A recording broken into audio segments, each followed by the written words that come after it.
La lecture de tous les bons livres est comme une conversation avec les plus honnêtes gens des siècles passés, qui en ont été les auteurs, et même une conversation étudiée en laquelle ils ne nous découvrent que les meilleurs de leurs pensées. Toute science est une connaissance certaine et évidente. J'appelle absolu tout ce qui contient en soi la nature pure et simple que l'on cherche. Il n'y a aucun vice qui nuise tant à la félicité des hommes que celui de l'envie. Que pour examiner la vérité, il est besoin une fois dans sa vie de mettre toute chose en doute autant qu'il se peut. Il est certain que moi, c'est-à-dire mon âme, par laquelle je suis ce que je suis, est entièrement et véritablement distincte de mon corps, et qu'elle peut être ou exister sans lui. Mais encore que je me reconnaisse extrêmement sujet à faillir, et que je ne me fie quasi jamais aux premières pensées qui me viennent, toutefois l'expérience que j'ai des objections qu'on peut me faire m'empêche d'en espérer aucun profit qui me vienne. Après que nous avons fait notre mieux touchant les choses qui nous sont extérieures, tout ce qui manque de nous réussir est au regard de nous absolument impossible. Je ne suis pas si sauvage que je ne sois bien aise, si on pense à moi, qu'on en ait bonne opinion, mais j'aimerais mieux qu'on n'y pensât point du tout. La puissance de bien juger et distinguer le vrai d'avec le faux, qui est proprement ce qu'on nomme le bon sens ou la raison, est naturellement égale en tous les hommes. Ainsi, mon dessein n'est pas d'enseigner la méthode que chacun doit suivre pour bien conduire sa raison, mais de faire voir en quelle sorte j'ai tâché de conduire la mienne. Ma troisième maxime était de tâcher toujours plutôt à me vaincre que la fortune, et à changer mes désirs que l'ordre du monde, et généralement de m'accoutumer à croire qu'il n'y a rien qui soit entièrement en notre pouvoir que nos pensées. Lorsqu'on emploie trop de temps à voyager, on devient enfin étranger en son pays. Le bon sens est la chose du monde la mieux partagée, car chacun pense en être si bien pourvu que ceux mêmes qui sont les plus difficiles à contenter en toute autre chose n'ont point coutume d'en désirer plus qu'ils en ont. Les souverains ont le droit de changer quelque chose aux mœurs. Les secondes pensées ont coutume d'être plus nettes que les premières. Le remords de conscience est une tristesse causée par le doute que nous avons sur la bonté de notre action. Toute science est une connaissance certaine et évidente, et celui qui doute de beaucoup de choses n'est pas plus savant que celui qui n'y a jamais pensé. Et quelquefois la durée du bien cause l'ennui ou le dégoût, au lieu que celle du mal diminue la tristesse. Enfin, du bien passé vient le regret, qui est une espèce de tristesse, et du mal passé vient l'allégresse, qui est une espèce de joie.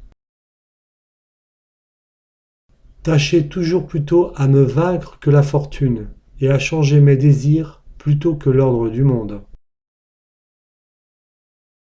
La technique nous rend comme maîtres et possesseurs de la nature. Je pense, donc je suis.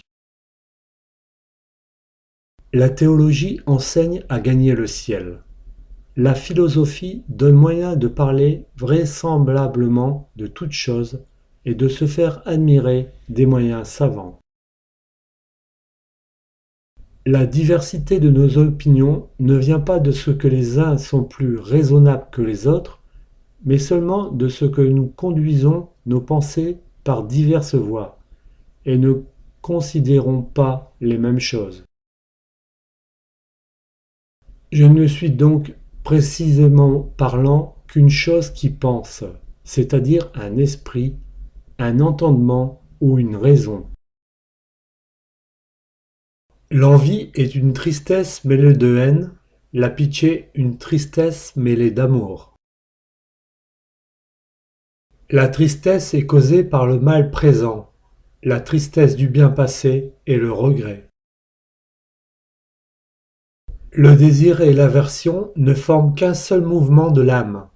Il y a autant de désir que d'amour et de haine. Le désir est une passion qui regarde l'avenir. Par le nom de pensée, je comprends tout ce qui est tellement en nous, que nous en sommes immédiatement connaissants. Ainsi toutes les opérations de la volonté, de l'entendement, de l'imagination et des sens sont des pensées. Mais enfin, que dirais-je de cet esprit, c'est-à-dire de moi-même? Car jusqu'ici, je n'admets en moi autre chose qu'un esprit. L'estime et le mépris sont des espèces d'admiration. La joie et le désir produisent l'espérance, comme le désir et la tristesse engendrent la crainte. Ces deux passions s'accompagnent, tristesse due à la même cause qui a d'abord produit la joie. La vénération est un mélange d'admiration et de crainte. Le dédain se compose d'admiration et de hardiesse. Je ne sais si je vous dois entretenir des premières méditations que j'y ai faites, car elles sont si métaphysiques et si peu communes qu'elles ne seront peut-être pas au goût de tout le monde. Que la liberté de notre volonté se connaît sans preuve, par la seule expérience que nous avons. La joie est une agréable émotion de l'âme, en laquelle consiste la jouissance qu'elle a du bien que les impressions du cerveau lui représentent comme sien. L'évidence et la certitude de l'intuition ne sont pas seulement requises pour les simples énonciations, mais aussi pour toute espèce de démarche discursive. Quand je considère attentivement ce que c'est que l'imagination, je trouve qu'elle n'est autre chose qu'une certaine application de la faculté qui connaît, au corps qui lui est intimement présent. L'amour est incomparablement meilleur que la haine. Elle ne saurait être trop grande, joignant à nous de vrais biens. Elle nous perfectionne d'autant. Il est certain que le nombre infini des figures suffit à exprimer toutes les différences des choses sensibles. J'estimais fort l'éloquence, et j'étais amoureux de la poésie, mais je pensais que l'une et l'autre étaient des dons de l'esprit plutôt que des fruits de l'étude. Je demeurais tout le jour seul, enfermé dans un poêle, où j'avais tout loisir de m'entretenir de mes pensées. Non que j'imitasse pour cela les sceptiques qui ne doutent que pour douter et affectent d'être toujours irrésolus. Au lieu que c'est une vertu d'avoir pitié des moindres afflictions qu'ont les autres, c'est une espèce de lâcheté de s'affliger pour les nôtres propres. Mais sitôt que j'eus achevé tous les cours d'études, au bout duquel on a coutume d'être reçu au rang des doctes, je changerai entièrement d'opinion. Ces longues chaînes de raisons toutes simples et faciles, dont les géomètres ont coutume de se servir pour parvenir à leurs plus difficiles démonstrations. En abattant un vieux logis, on en réserve ordinairement les démolitions pour servir à en bâtir un nouveau. Il y a toujours plus de sûreté en la défense qu'en la fuite. Si nous comptons les moments, les jours, les années, nous finirons par compléter la somme des siècles. La coction, comment se ferait-elle en l'estomac? si le cœur n'y envoyait de la chaleur par les artères. J'avais toujours un extrême désir d'apprendre à distinguer le vrai d'avec le faux, pour voir clair en mes actions et marcher avec assurance en cette vie. Et ceux qui ne marchent que fort lentement peuvent avancer beaucoup davantage, c'est suivre le droit chemin que ne font ceux qui courent et qui s'en éloignent. Je n'ai quasi jamais rencontré aucun censeur de mes opinions qui me sembla ou moins rigoureux ou moins équitable que moi-même. Je comparais les écrits des anciens païens qui traitent des mœurs, à des palais fort superbes et fort magnifiques qui n'étaient bâtis que sur du sable et sur de la boue. Le corps d'un homme vivant diffère autant de celui d'un homme mort que fait une montre ou autre automate, c'est-à-dire autre machine qui se meut de soi-même. Pour moi, j'ai suivi seulement la voie analytique dans mes méditations, pour ce qu'elle me semble être la plus vraie et la plus propre pour enseigner. On peut dire qu'il y a plus d'analogie ou de rapport entre les couleurs et les sons qu'entre les choses corporelles et Dieu. C'est proprement avoir les yeux fermés, sans tâcher jamais de les ouvrir, que de vivre sans philosopher. Il n'y a certes aucune affinité, ni aucun rapport, au moins que je puisse comprendre, entre cette émotion de l'estomac et le désir de manger. L'admiration est une subite surprise de l'âme, qui fait qu'elle se porte à considérer avec attention les objets qui lui semblent rares et extraordinaires. Il n'y a du plus ou du moins qu'entre les accidents, et non point entre les formes et natures des individus d'une même espèce. Le secret de toute méthode consiste à regarder avec soin dans toute chose ce qu'il y a de plus absolu. Toute la méthode réside dans la mise en ordre et la disposition des objets vers lesquels il faut tourner le regard de l'esprit. On ne peut se passer d'une méthode pour se mettre en quête de la vérité des choses. Ceux qui digèrent le mieux leurs pensées afin de les rendre claires et intelligibles peuvent toujours le mieux persuader de ce qu'ils proposent. L'espérance est une disposition de l'âme à se persuader que ce qu'elle désire adviendra, laquelle est causée par un mouvement particulier des esprits, à savoir par celui de la joie et du désir mêlés ensemble.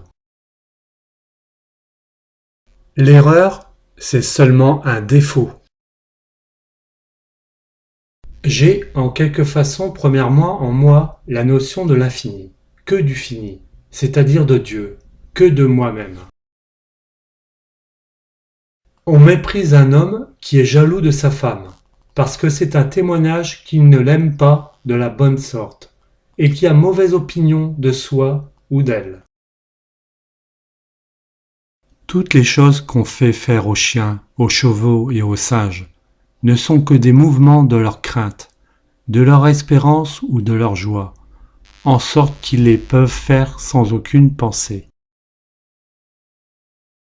Passion et passivité de l'âme et activité du corps. L'amitié à moitié ne se peut exister car hors la première et bonne moitié se peut alors exister l'inamitié. Sur un seul point, la puissance de Dieu est en défaut. Il ne peut faire que ce qui est arrivé ne soit pas arrivé. L'aveugle est le mieux placé pour faire de la géométrie. Ce regard pénétrant de l'être peut brûler tous les conditionnements mentaux, préjugés, etc. et émotionnels. Si cela pouvait être, je m'appliquerais sérieusement et avec liberté à détruire généralement toutes mes anciennes opinions. Si la partie est fort inégale, il vaut mieux faire une honnête retraite ou prendre quartier que s'exposer brutalement à une mort certaine. Ainsi, souvent, lorsqu'on dort, et même quelquefois étant éveillé, on imagine si fortement certaines choses qu'on pense les voir devant soi ou les sentir en son corps, bien qu'elles n'y soient aucunement. Mais la volonté est tellement libre de sa nature qu'elle ne peut jamais être contrainte. Il y a beaucoup plus de sûreté et plus d'honneur en la résistance qu'en la fuite. La honte, au contraire, est une espèce de tristesse fondée aussi sur l'amour de soi-même et qui vient de l'opinion ou de la crainte qu'on a d'être blâmé. Souvent, une fausse joie vaut mieux qu'une tristesse dont la cause est vraie. Si un homme vaut plus, lui seul, que tout le reste de sa ville, il n'aurait pas raison de se vouloir perdre pour la sauver. S'il est possible de trouver quelques moyens qui rendent communément les hommes plus sages et plus habiles qu'ils n'ont été jusqu'ici, je crois que c'est dans la médecine qu'on doit le chercher. Nous voyons que les passions sont toutes bonnes de leur nature et que nous n'avons rien à éviter que leurs mauvais usages ou leurs excès. Lorsque l'esprit est plein de joie, cela sert beaucoup à faire que le corps se porte mieux et que les objets présents paraissent plus agréables.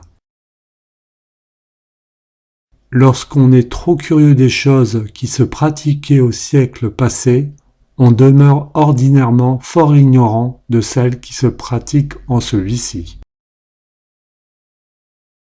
Les plus grandes âmes sont capables des plus grands vices aussi bien que des plus grandes vertus. C'est proprement ne valoir rien que de n'être utile à personne. Les hommes que les passions peuvent le plus émouvoir sont capables de goûter le plus de douceur en cette vie. Le plus philosophe du monde ne saurait s'empêcher d'avoir de mauvais songes lorsque son tempérament les dispose. Le bon sens est la chose du monde la mieux partagée, la puissance de bien juger et distinguer le vrai d'avec le faux, qui est proprement ce qu'on nomme le bon sens ou la raison, est naturellement égale en tous les hommes. La pluralité des voix n'est pas une preuve qui vaille rien, pour les vérités un peu malaisées à découvrir. La philosophie que je cultive n'est pas si barbare ni si farouche qu'elle rejette l'usage des passions. Au contraire, c'est en lui seul que je mets toute la douceur et la félicité de cette vie. La maxime que j'ai le plus observée en toute la conduite de ma vie a été de suivre seulement le grand chemin et de croire que la principale finesse est de ne vouloir point du tout user de finesse. La constitution de notre nature est telle que notre esprit a besoin de beaucoup de relâche afin qu'il puisse employer utilement quelques moments en la recherche de la vérité, et qu'il s'assoupirait au lieu de se polir s'il s'appliquait trop à l'étude. La cause la plus ordinaire de la fièvre lente est la tristesse. L'homme n'a de connaissance des choses naturelles que par les moyens de la correspondance avec ce qui tombe sous les sens. Je suis comme un milieu entre Dieu et le néant. Je réputais presque pour faux tout ce qui n'était que vraisemblable. Je prends beaucoup plus de plaisir à m'instruire moi-même que non pas à mettre par écrit le peu que je sais. Je ne suis point de ces philosophes cruels qui veulent que leurs sages soient insensibles. Je ne suis point d'opinion qu'on doive s'exempter d'avoir des passions. Il suffit qu'on les rende sujettes à la raison, et lorsqu'on les a ainsi apprivoisées, elles sont quelquefois d'autant plus utiles qu'elles penchent plus vers l'excès.